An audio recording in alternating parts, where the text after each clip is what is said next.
$666 a month.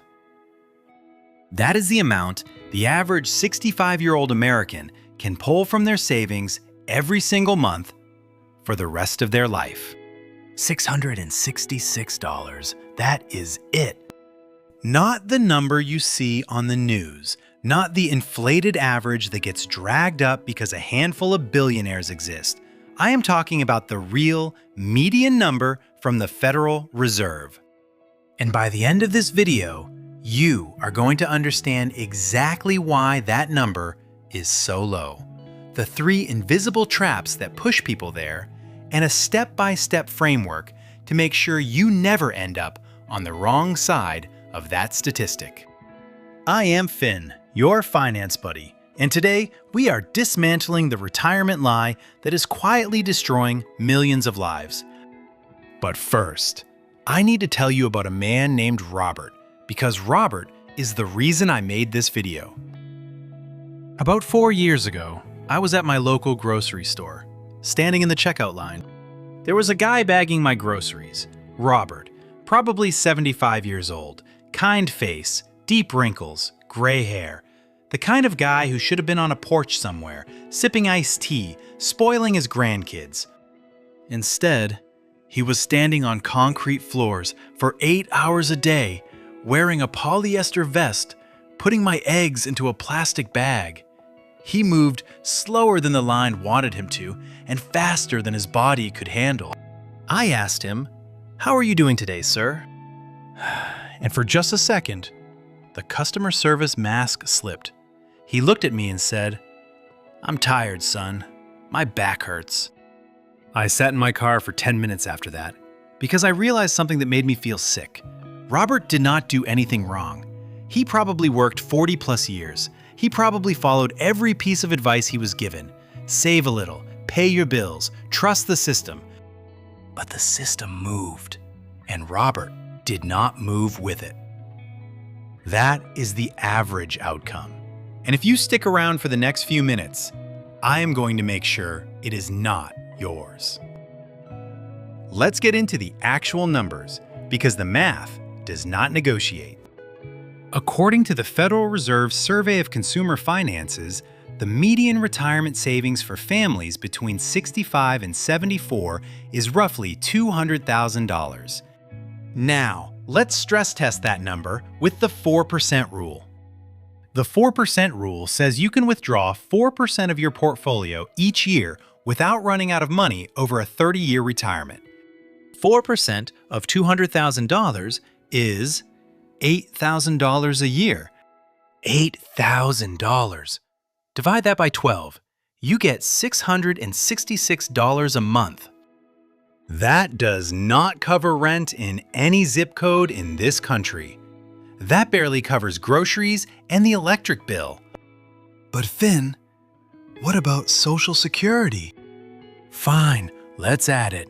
The average Social Security check in 2026 is projected at around $1,900 a month. So, total monthly income?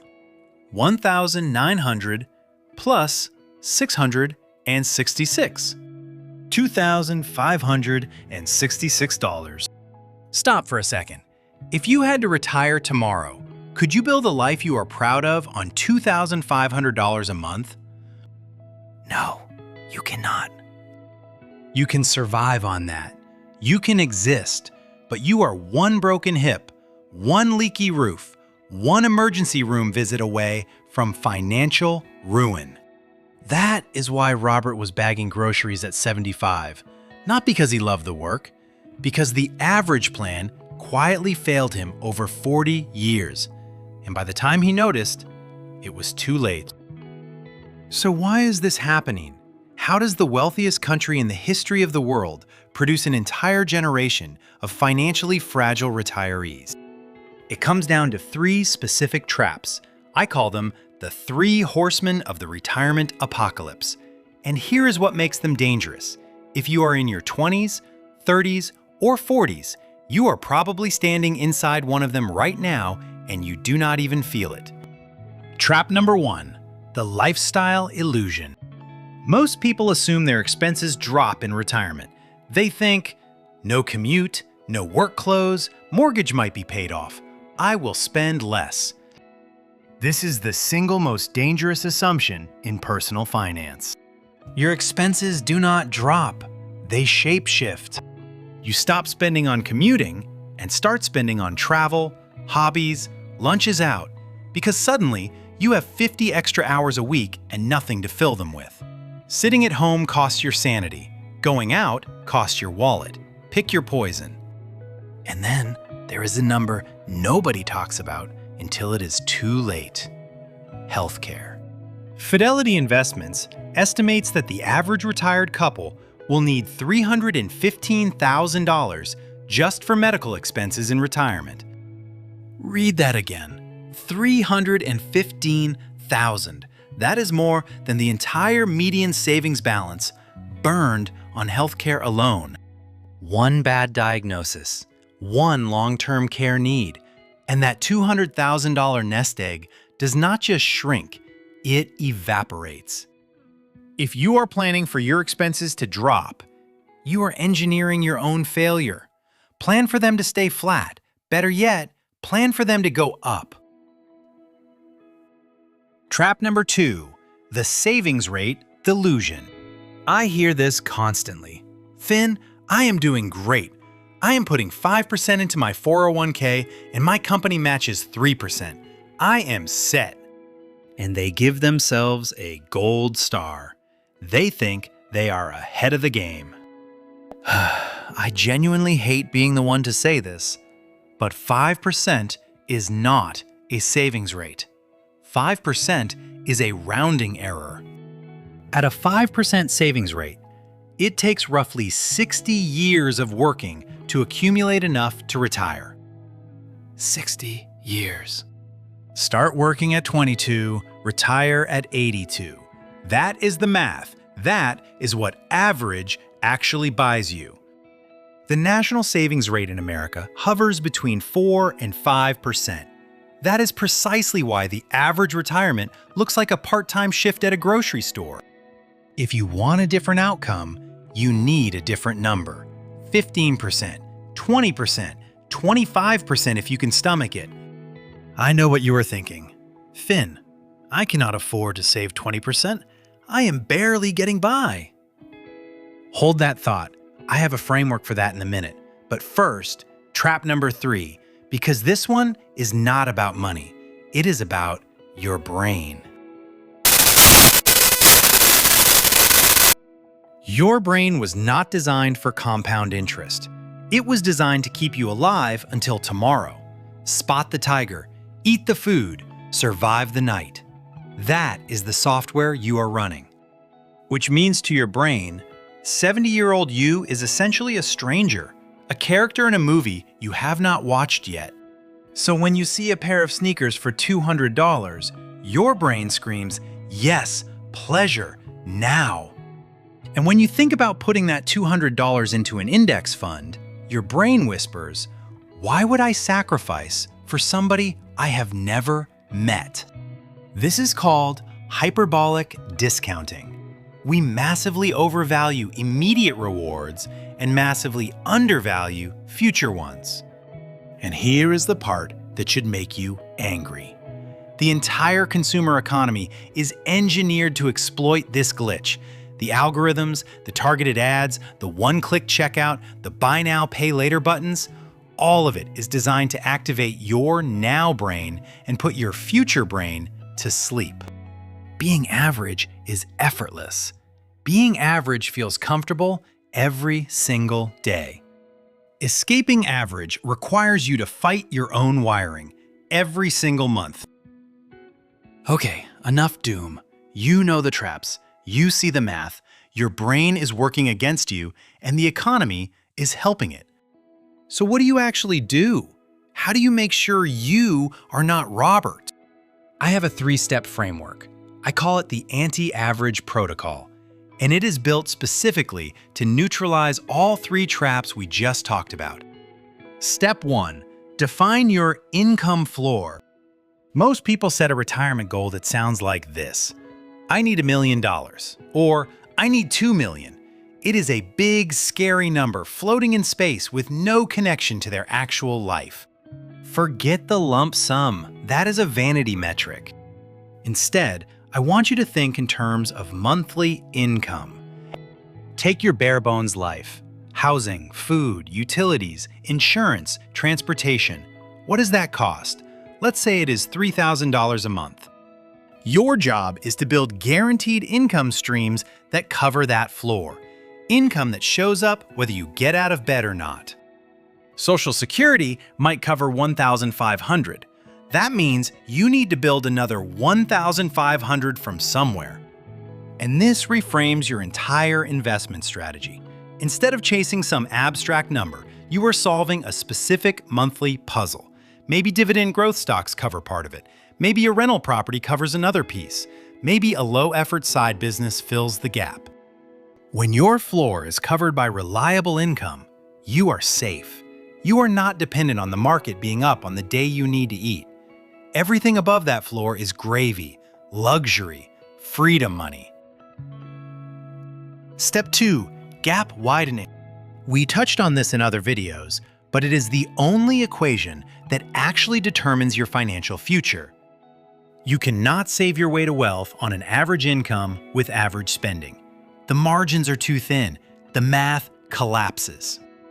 You have two levers: spend less or earn more. Most financial advice obsesses over the first lever: cut the lattes, cancel Netflix, clip coupons, and yes, stop bleeding money on things that do not make your life better. But there is a hard floor on how little you can spend. You cannot cut your way to zero. There is no ceiling on how much you can earn. The average person has one income source: their job. If that job disappears, or if their salary flatlines for 5 years, they are trapped. The person who escapes average builds what I call a talent stack. They take one marketable skill, layer it with a second one, and create something the market will pay a premium for. Ask yourself right now, what is one skill I could develop in the next 90 days that would add $500 a month to my income?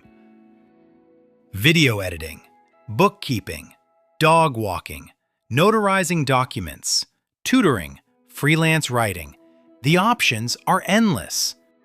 $500 a month. Invested consistently over 30 years at an average 8% return, grows to nearly $750,000. One modest side hustle. That is the gap between average broke and millionaire. You do not need to change careers. You just need a wider gap between what comes in and what goes out. Step 3. The automated shield. Remember trap number 3? Your brain will sabotage you. That is not a character flaw. That is biology. So stop fighting it and engineer around it. If you have to consciously decide to save money every single month, you will eventually fail. You will have a rough month. You will see a sale. You will tell yourself you will make up for it next month. You will not make up for it next month. The fix is automation. Set up an automatic transfer so that money moves from your paycheck into your investment account before it ever touches your checking account. If you never see it, you never spend it. This works because of something called Parkinson's Law. Your spending naturally expands to fill whatever income is available. If you artificially shrink your available income by hiding the savings first, your lifestyle quietly adjusts downward to match. It feels uncomfortable for about 60 days. After that, you do not even notice the money is gone. It just builds, silently, in the background, while you live your life. Let me bring this home with a comparison. Two people, same starting point, wildly different endings. Average Andy makes $60,000 a year, saves 5%, buys a new car every 5 years because he deserves it, keeps his savings in a basic account because the stock market seems scary. At 65, Andy has roughly $150,000. He depends entirely on Social Security. He is stressed. He is fragile. He is one bad month away from a crisis. Andy is Robert.